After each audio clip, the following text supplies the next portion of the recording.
Ganitong luto sa liempo na hindi mawawala sa handaan at kahit ulit-ulitin mo hindi ka magsasawa. Mayroon ako dito 1 kilong pork liempo. Timplahan ko lang ng asin at paminta. Maglagay din ako ng garlic powder. Lagyan ko rin yan ng asukal at tuyo. Maglagay din ako ng oyster sauce.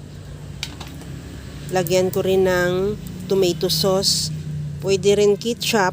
Kung anong available sa'yo, pwede. Lagyan ko na rin ng calamansi juice at liquid seasoning.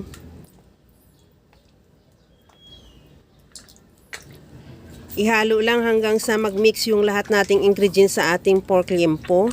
At i-marinate ko yan ng at least 1 hour. Kung may extrang time ka pa, overnight mas maganda.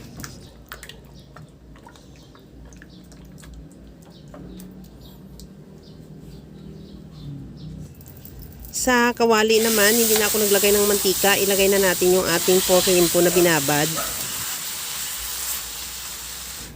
Ilagay ko na rin yung marinade.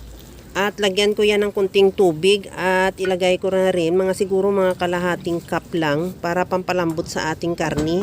At takpan ko yan hanggang sa mag-reduce yung sauce niya at the same time maluto yung ating karni. At from time to time pwede natin siyang baliktarin para yung pantay ang luto ng ating liempo o ng ating karni both sides.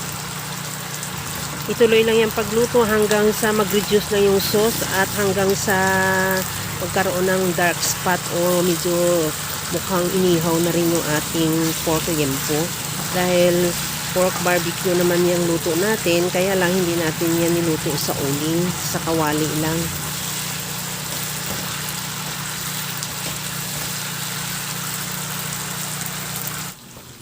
Okay na tong ating pork liempo barbecue. Ready to serve na yan. Hanguin na lang natin at ilagay sa ating serving plate.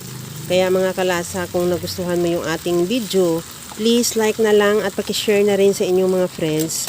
At kung bago ka pa lang sa aking channel, subscribe na at i-click mo na rin ang bell button para sa mga notification. Kaya mga kalasa, alam ko kayang-kaya mo tong gawin dahil sa sobrang simple at napakadali niya lang lutuin. Kagaya lang lagi sa sinasabi ko na wala namang hindi marunong magluto basta sa simpleng paraan lang.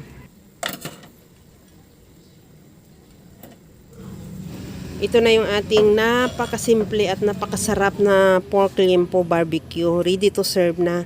Hanggang sa muli mga kalasa. Thank you for watching. Bye-bye!